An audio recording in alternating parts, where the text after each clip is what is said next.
I held the image of the two pieces side by side, imagining them reunited after centuries apart. And then, with a soft whisper of power, I sent my magic questing outwards, seeking, searching, straining to find that matching resonance, that echo of the gladius's power. The hilt began to sway, the chain clinking softly as it moved. I felt a surge of excitement, of hope. The hilt moved over Europe, then swung back over South America.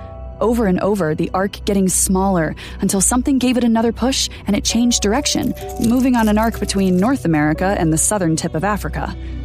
Back and forth, the swings speeding up and becoming wider, more erratic. I could feel the power building, the edge of the broken blade pointing down at the parchment surface, like a beacon in the night. But then, just as suddenly, the swaying slowed down and then stopped. The hilt hung motionless, the chain utterly still.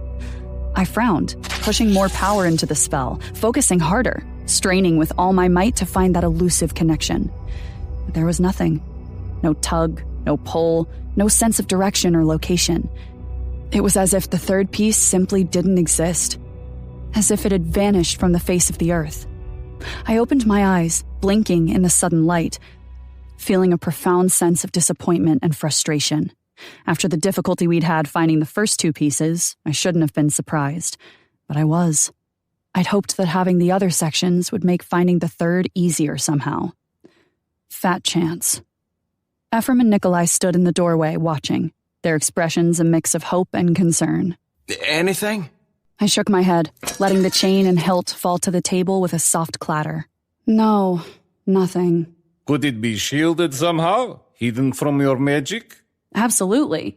The gladius pieces were scattered for a reason, after all, and those who did so clearly intended that they were never meant to be found. We'll find it, Jess. I looked up at him and saw the determination in his eyes, that unwavering faith of his. And despite my failure, despite the setback, I felt a flicker of hope reignite in my chest. You're right. We'll find it. After all, we found the other two pieces, didn't we? That we did.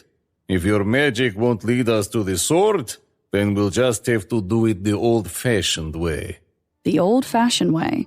Digging through ancient tomes, deciphering cryptic clues, following the trails of long-dead heroes and villains. Right. It wouldn't be easy, that was for sure.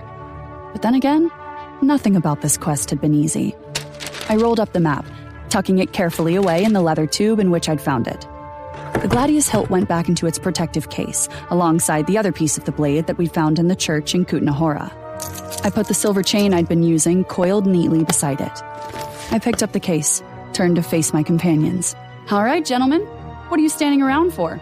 There's work to be done. To keep listening to this audiobook, I've left you a link in the description so you can do it, at no cost thanks to Audible's 30-day free trial.